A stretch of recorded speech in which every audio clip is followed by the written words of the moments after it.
Hello दोस्तों, welcome to take. आज की वीडियो में हम लोग बात करेंगे आरआरबी एएलपी टेक्नीशियन और आरआरबी जेई के बारे में। तो जैसा कि आपको पता है, सीवीटी वन ऑलमोस्ट तीनों का सेम होता है। सीवीटी वन में आपको रीजनिंग, मैथ और जनरल अवेयरनेस और साइंस देखने को मिलती है। तो मैं आज आपको मैथ, रीजनिंग और आरआरबी जेई के टेक्निकल जो सब्जेक्ट्स हैं उनके प्रीवियस ईयर पेपर्स के हिसाब से मैं आपको बताऊंगा कि कौन से टॉपिक्स आपके लिए ज़्यादा ज़रूरी हैं और किस टॉपिक्स पे आपको ज़्यादा फोकस करना है और ज़्यादा क्वेश्चंस की प्रैक्टिस करनी है और वही टॉपिक सबसे पहले कवर करने हैं। उसके बारे में हम लोग बात करते हैं इस वीडियो के अंदर। तो देखिए, सबसे पहले हम लोग बात करेंगे रीजनिंग के अंदर कौन से टॉपिक्स हैं जो आपको सबसे पहले कवर करने हैं, उसकी प्रैक्टिस करनी है। तो सबसे पहला है स्लोज्म। स्लोज्म आपके 2 नंबर का आता है।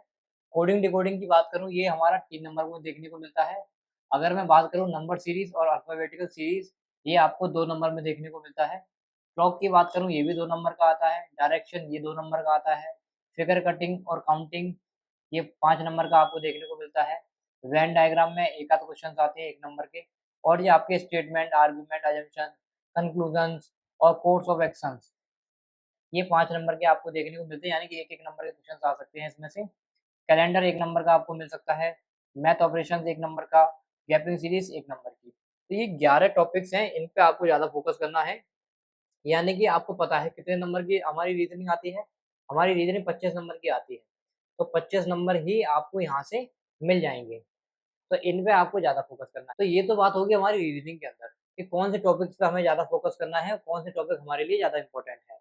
अगर मैं बात करूँ अपनी मैथ की, देखो मैथ हम आप लोग ध्यान से समझना। मैथ में 3 पार्ट है। मान लो ये हमारा नंबर सिस्टम का पार्ट है, सेकंड हमारा मान लो अरिथमेटिक का पार्ट है और थर्ड हमारा एडवांस मैथ का पार्ट है। अब इसमें क्या है, आपको बहुत ज़्यादा पढ़ने की ज़रूरत नहीं है। यानी कि अगर आप सीजीएल की तैयारी कर रहे हो तो आप लोग डीपली पढ़ रहे होगे। अब हमें ये देखना है भाई, हमारे जो टॉपिक है, कौन से टॉपिक्स पे कितने क्वेश्चन हमसे पूछे जाते हैं। यही चीज़ मैंने एनालाइज़ की है और उसी के हिसाब से आपको सबसे पहले अपना टॉपिक कवर करना है। तो देखिए, यहाँ पर अगर मैं बात करूँ, बोर्ड मास हो गया और स्क्वायर रूट हो गया, AP-GP, HP, LCM, HCF, fractions, quadratic equation, rational, irrational, place value और फेस वैल्यू, ये हमारे जितने भी टॉपिक्स हैं इसमें से 7 से 8 क्वेश्चन पूछे जाते हैं। और ये मैं डेटा आपको शेयर कर रहा हूँ, ये डेटा कहाँ से है? प्रीवियस ईयर पेपर के अकॉर्डिंग ये डेटा है। अगर मैं बात करूँ अर्थमेटिक के अंदर, तो तुम्हारा time and distance, ratio, profit loss, time work by certain और एसआईसीआई, परसेंटेज, एज, मिक्सचर, एवरेज, ये जो जितने भी टॉपिक्स हैं इसमें से कम आपको 14 से 15 क्वेश्चन पूछे जाते हैं। और किस प्रकार पूछे जाते हैं ये भी मैंने आप सभी के लिए लिख दिया है। तो भाई, टाइम एंड डिस्टेंस से 3 क्वेश्चन पूछे जाते हैं, रेशियो से 1 क्वेश्चन पूछा जा रहा है, प्रॉफिट लॉस से 2 क्वेश्चन पूछे जा रहे हैं, टाइम वर्क 5 सर्टेन से 2 से 3 क्वेश्चन पूछे जा सकते हैं, एसआईसीआई से 2 से 3 क्वेश्चन पूछे गए हैं, परसेंटेज से 2 से 3 क्वेश्चन पूछे गए हैं, एज से 2 क्वेश्चन पूछे गए हैं, मिक्सचर एंड पार्टनरशिप से 1 क्वेश्चन पूछा गया है, एवरेज से 1 क्वेश्चन पूछा गया है। तो आपको ये देखो, ऊपर नीचे हो सकता है क्वेश्चंस। लगभग आपका एडवांस जो है अर्थमेटिक्स से 14 से 15 क्वेश्चन पूछे जाते हैं। और अगर मैं एडवांस मैथ की बात करूँ तो एडवांस मैथ में आपके लिए ये 4 टॉपिक्स हैं, मेंसुरेशन, ज्योमेट्री, ट्रिग्नोमेट्री, अलजेब्रा। इनसे 3 से 5 क्वेश्चन पूछे जाते हैं लगभग। तो ये तो आपका टोटल ओवरव्यू हो गया कि भाई हमारा इतने क्वेश्चन इस टॉपिक से पूछे जाते हैं। अब इससे आपको फ़ायदा क्या है, जो टॉपिक आपको नहीं आता है, यानी कि जो टॉपिक आपके लिए ज़्यादा इम्पोर्टेंट है, ज़्यादा नंबर से पूछा जाता है, उन टॉपिक को आप लोग सबसे पहले प्रैक्टिस कर सकते हो। ये तो हमारी सीयूटी 1 की बात हो गई। अब हम बात कर लेते हैं टेक्निकल। तो चलिए हम लोग देखते हैं कि भाई आरआरबी जेईई में सब्जेक्ट वाइज़ वेटेज क्या है टेक्निकल का। तो टेक्निकल आपको पता है कितने नंबर का आता है? 100 नंबर का आता है और 100 ही क्वेश्चंस पूछे जाते हैं आपसे। तो यहाँ पर अगर आप देख पाओगे, मैंने सब्जेक्ट लिख रखे हैं। ऑलमोस्ट 13 सब्जेक्ट हैं। कितने सब्जेक्ट हैं?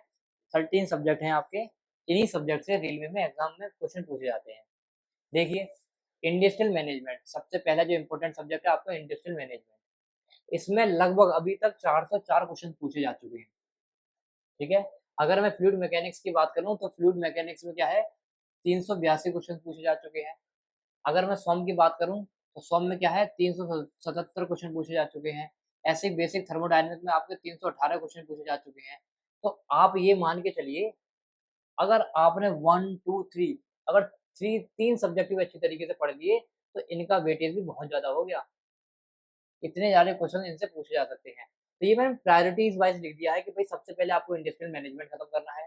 फिर फ्लूइड मैकेनिक्स खत्म करनी है, फिर सॉम खत्म करना है। इस तरीके से आप लोग पढ़ सकते हो।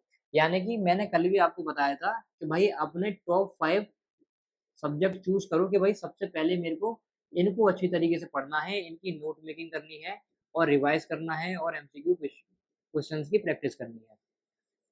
तो टॉप 5 सब्जेक्ट सेलेक्ट करने हैं। तो टॉप 5 कैसे करोगे कि भाई पहला तो इंडस्ट्रियल मैनेजमेंट हो गया, सेकंड हमारा फ्लूइड मैकेनिक्स हो गया, सॉम हमारा 377 क्वेश्चन पूछे जाते हैं, थर्ड हो गया। ऐसे ही देखो मैकेनिक्स की वेटेज की बात करो 375 क्वेश्चन अभी तक पूछे जा चुके हैं। मशीन टूल की बात करें 264, वेल्डिंग में 252, मटेरियल साइंस में 160, मेट्रोलॉजी में 140, हीट ट्रांसफर में 151, आरएसी में 133, हाइड्रोलिक मशीन में 91, ग्राइंडिंग एंड फिनिशिंग में 67। तो ये आपका वेटेज वाइज दे रखा है भाई, अभी तक इतने क्वेश्चन हमारे इन इन सब्जेक्ट से पूछे जा चुके हैं। तो अगर मैं आपको बताऊं परसेंटेज में कि भाई इंडस्ट्रियल मैनेजमेंट में लगभग आपको 13 क्वेश्चन पूछे जाते हैं, यानी 13% आता है आपका। 100 में से 13 क्वेश्चन पूछे जा रहे हैं केवल इंडस्ट्रियल मैनेजमेंट की। और फ्लूइड मैकेनिक्स में भी 13 क्वेश्चन पूछे जाते हैं लगभग। ऐसे ही 100 में आपके 13 क्वेश्चन पूछे जाते हैं लगभग। अगर मैं बेसिक थर्मोडायनेमिक्स में बात करूं और 11 क्वेश्चन लगभग आपके क्वेश्चन में देखने को मिलते हैं बेसिक थर्मोडायनेमिक्स में। ऐसे ही दोस्तों मैकेनिक्स में कितने 9 क्वेश्चन देखने को मिलते हैं। मशीन टूल की बात करूं हमारे 9 क्वेश्चन देखने को मिलते हैं। वेल्डिंग में 8 क्वेश्चन देखने को मिलते हैं। मटेरियल साइंस में आपके 5 क्वेश्चन देखने को मिलते हैं। मेट्रोलॉजी में 5 क्वेश्चन देखने को मिलते हैं। हीट ट्रांसफर में 5 क्वेश्चन देखने को मिलते हैं। आरएसी में 4 क्वेश्चन, हाइड्रोलिक मशीन में 3 क्वेश्चन और ग्राइंडिंग एंड फिनिशिंग में 2 क्वेश्चन। तो इस तरीके से आपको कितने क्वेश्चन बैठते हैं? 100 क्वेश्चन बैठते हैं। तो ये क्वेश्चन ऊपर नीचे हो सकते हैं, लेकिन लगभग ऐसा ही रहता है कि भाई इतने क्वेश्चन तो हमारे पूछे ही जाते हैं। अब देखो एक बात आपने सुनी होगी भाई कि आरआरबी जेईई में जो हमारा प्रोडक्शन पार्ट रहता है वो सबसे ज़्यादा पूछा जाता है। वो देखिए कैसे, ये हमारे प्रोडक्शन के सब्जेक्ट्स। तो आप वेटेज लगा लीजिए भाई, ये तुम्हारे जो पूछे जा रहे हैं इंडस्ट्रियल मैनेजमेंट, फ्लूइड मैकेनिक्स, सॉम, है ना? ये आपने आपसे पूछे जा रहे हैं। इसी तरीके से आप यहाँ पे वेटेज लगा सकते हो कि भाई हमारे जो प्रोडक्शन के ये सब्जेक्ट है 1 2 3 4 5 6 5 सब्जेक्ट हैं। अब 5 सब्जेक्ट है, इतने क्वेश्चन अभी तक पूछे जा चुके हैं 5 सब्जेक्ट में। कितने क्वेश्चन? 833 क्वेश्चन पूछे जा चुके हैं 5 सब्जेक्ट के अंदर से। अगर मैं नॉर्मल पूछा जाऊँ कि भाई एक पेपर के अंदर लगभग 29 से 30 क्वेश्चन पूछे जाते हैं प्रोडक्शन से।